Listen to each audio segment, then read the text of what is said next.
অভিনেত্ৰী নন্দিনী কাশ্যপৰ বাহনৰ খুন্দাত সামিউল হক নামৰ এজন যুৱকৰ মৃত্যু আৰু আইনী জটিলতা এই সন্দৰ্ভত দুটি কথা অৱগত কৰিবলৈ ওলাইছো।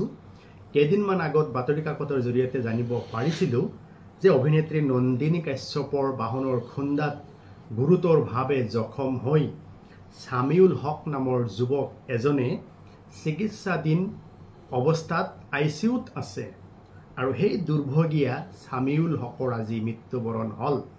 নিয়তিৰ ওচৰত হাৰ মানিলে। খবৰটো পোৱাৰ লগে লগে অন্তৰখন দুখেৰে ভৰি গল আৰু আমি ব্যথিত হৈ পৰিলো আৰু এই দুখৰ সময়ত পৰিয়াললৈ গভীৰ সমবেদনা জ্ঞাপন কৰিলো।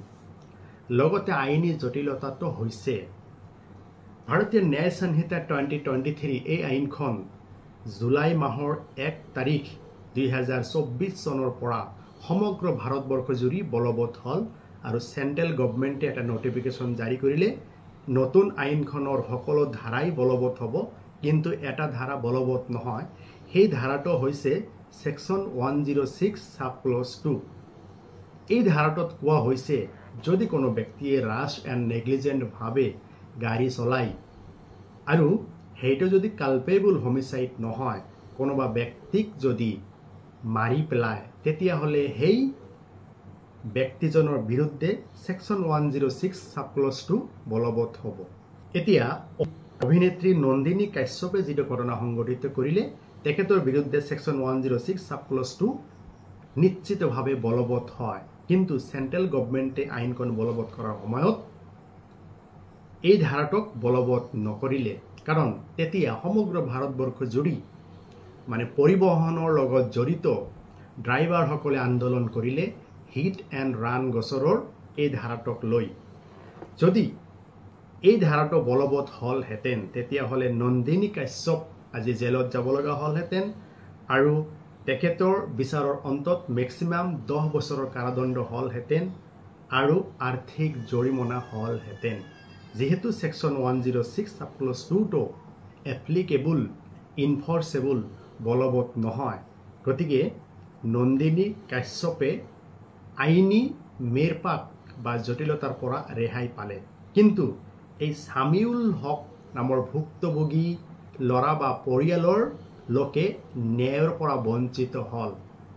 সেই সময়ত সেন্ট্ৰেল গভৰ্নমেন্টে নটিফিকেশন জাৰি কৰাৰ সময়ত মই প্ৰতিবাদ কৰিছিলো যে হিট এণ্ড ৰান গোচৰৰ ধাৰা সেকশন 106 এপ্লিকেবল হ'ব লাগে, কাৰণ ড্ৰাইভাৰসকলে এজন ব্যক্তিক মাৰি পেলালে তেখেতৰ বিৰুদ্ধে কঠোৰ শাস্তি হ'ব লাগে আৰু তেখেতক জেলত ভৰোৱাৰ এটা ব্যৱস্থা ৰাখিব লাগে।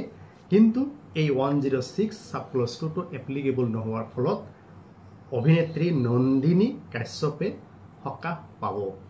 মোৰ জ্ঞানে এই কথাটো উপলব্ধি কৰিছে আৰু হিট এণ্ড ৰান গোচৰৰ ক্ষেত্ৰত তেনেকুৱা ধৰণৰ বলিষ্ঠ মানে ষ্ট্ৰিক্ট সেকশন মই এইটো আইনত পোৱা নাই। গতিকে সেন্ট্ৰেল গভৰ্নমেন্টক অনুৰোধ জনাইছো অতি সোনকালে হিট এণ্ড ৰান গোচৰৰ ধাৰা 106 এপ্লিকেবল কৰিব লাগে আৰু এই অভিনেত্ৰী নন্দিনী কাশ্যপে যে এজন সুফল সামিউল হক নামৰ ল'ৰাজনক যে মৃত্যুবৰণ কৰালে বা মাৰি পেলালে তেখেতৰ বিৰুদ্ধে কঠোৰ এটা ব্যৱস্থা গ্ৰহণ কৰিব লাগে আৰু সমগ্ৰ ভাৰতবৰ্ষৰ ৰাজহুৱা স্বাৰ্থৰ খাতিৰত সেকশন 106 সাব ক্লজ 2 অতি সোনকালে এপ্লিকেবল কৰি দিব লাগে, এয়া মই অনুৰোধ জনাইছো। আৰু ভুক্তভোগীৰ পৰিয়ালে যাতে ন্যায় পায় তাৰ ব্যৱস্থা অসম চৰকাৰ আৰু কেন্দ্ৰীয় চৰকাৰে তাৎক্ষণিকভাৱে যাতে লয় তাৰ বাবে অনুৰোধ আৰু দাবী জনালো।